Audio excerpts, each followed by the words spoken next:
हूं अमीश देवगन और आप देख रहे हैं आर पार, देश का सबसे लोकप्रिय कार्यक्रम। भारत में लोकतंत्र है, कानून है, संविधान का शासन है, लेकिन क्या इस देश में के कुछ हिस्सों में इस्लामिक देशों वाली सोच या फिर विचारधारा पनप रही है? क्योंकि झारखंड के जामताड़ा में, दोबारा नोट करिए, झारखंड के जामताड़ा में देश को झकझोर देने वाली एक बड़ी घटना हुई है।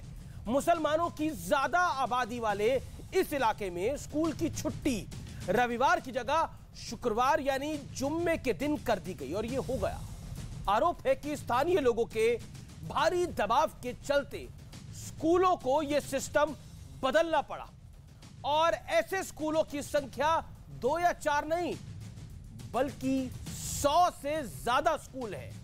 100 से ज्यादा स्कूल है जहां इस्लामिक देशों की तरह जुम्मे की छुट्टी हो रही थी। सवाल यह है कि क्या इस देश में कायदा और कानून इस आधार पर तय होगा कि किस धर्म की आबादी कितनी ज्यादा है? ऐसे में तो मंगलवार को छुट्टी देनी पड़ेगी, शुक्रवार को मां संतोषी का दिन होता है, फिर छुट्टी देनी पड़ेगी। कल कहा जाएगा, आज छुट्टी की बात है और कल कहा जाएगा कि अफसर हमारे हिसाब से होने चाहिए, फिर कहा जाएगा कि डीएम हमारे हिसाब से होना चाहिए, से तय होगा। उसके बाद कहा जाएगा कि जज हमारे हिसाब से तय किए जाए। आखिर ये कौन सा नया खेल शुरू हो गया है?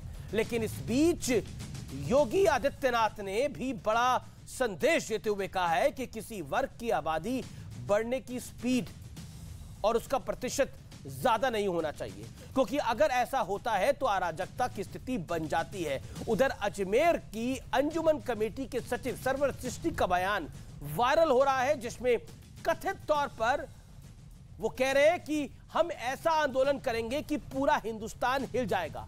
इतना ही नहीं, एक पुराने बयान में वो ये भी कह रहे हैं कि हम शासक थे, हमारे अंदर ये अरमान पैदा मत करो कि हमें फिर से हुकूमत करनी पड़े।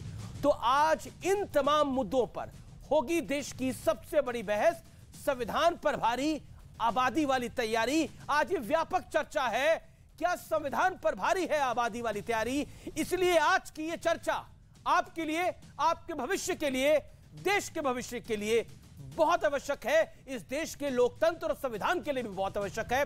इसलिए आज का आर पार लाजमी भी है देखना, जरूरी भी है देखना। कुछ भी कर रहे हैं, थोड़ी देर के लिए रुक जाइए और आर पार को जरूर देखिए और अपने दोस्तों के साथ भी शेयर करिए।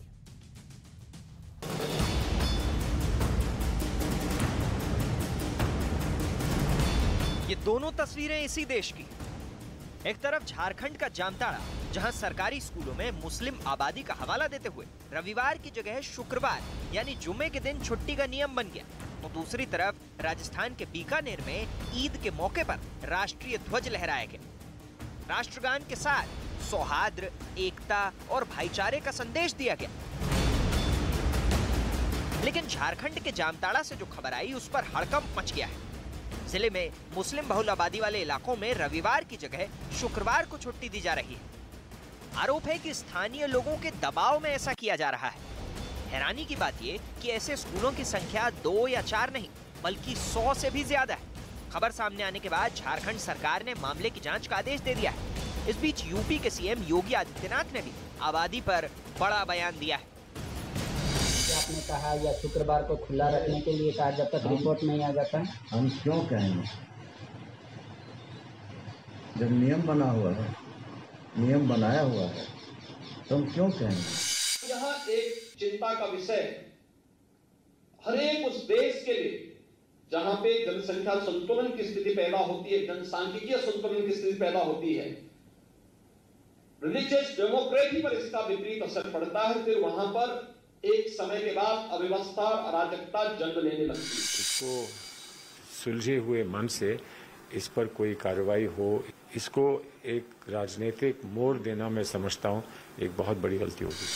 आज जरूरत है भारत में कड़ा कानून लाने का जनसंख्या नियंत्रण के लिए। जो ना माने, अगर जरूरत पड़े तो ऐसे लोगों का वोटिंग राइट भी समाप्त कर दे। ये भारत के हर जागरूक नागरिक का विषय है, क्योंकि इसके साथ हम सबका भविष्य और हम सबका विकास जुड़ा है।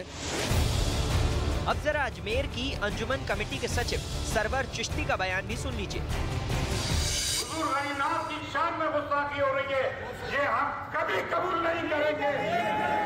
ऐसा आंदोलन करेंगे कि पूरा हिंदुस्तान हिल जाएगा। हम मखलूक नहीं है, हम सब्जेक्ट नहीं थे, हम रूलर्स थे। हमको सिर्फ सिक्योरिटी तक महदूद मत रखो, हमारे में ये अरमान पैदा मत कर दो कि फिर से हमें हुकूमत करनी है। लेकिन आज सबसे बड़ा सवाल कि जिस देश में संविधान सबसे ऊपर है, क्या वहां आबादी के दम पर कायदे कानून अपने मुताबिक बदले जा सकते हैं? आज इसी पर होगी देश की सबसे बड़ी बहस। और अब विश्लेषण का वक्त है, आर पार के सुप्रसिद्ध विश्लेषण का वक्त है। आबादी वाली तैयारी का विश्लेषण सुनिए। पहला मुद्दा, आबादी ज्यादा हुई तो जुम्मे की छुट्टी का दबाव।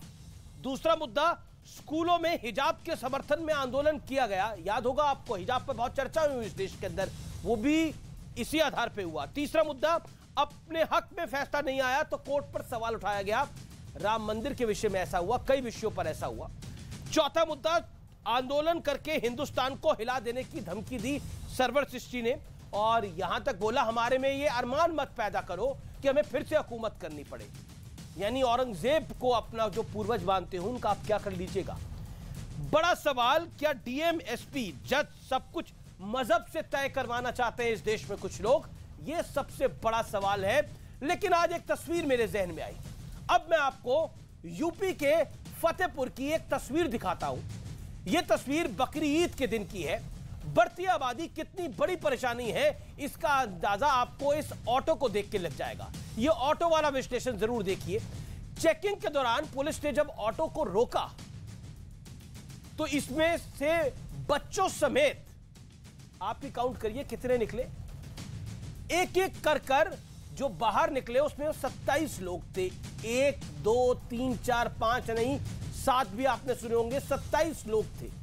27 लोग थे फतेहपुर उत्तर प्रदेश के अंदर। और ये लोग बकरी ईद की नमाज के बाद अपने गांव वापस जा रहे थे। एक ऑटो में 27 लोगों को देखकर पुलिस वाले भी दंग रह गए, हैरान रह गए। पुलिस ने ऑटो के ड्राइवर अमजद को जमकर फटकार लगाई और इस ऑटो को सीज भी कर लिया। अब आप देखिए कि इस ऑटो में 27 लोग थे। इस ऑटो कहीं गिर जाता तो कितना बड़ा नुकसान होता। ये ऑटो में बच्चों को नुकसान होता, परिवार को नुकसान होता, 27 लोगों की जान को खतरा था। लेकिन खतरे को ताक में रखते हुए नमाज पढ़ने के बाद साधारण तरीके से ये निकले। लेकिन ये समस्या कितनी बड़ी है, 27 लोग एक ऑटो के अंदर, ये जनसंख्या की तो दिक्कत है। मेरे साथ बात करने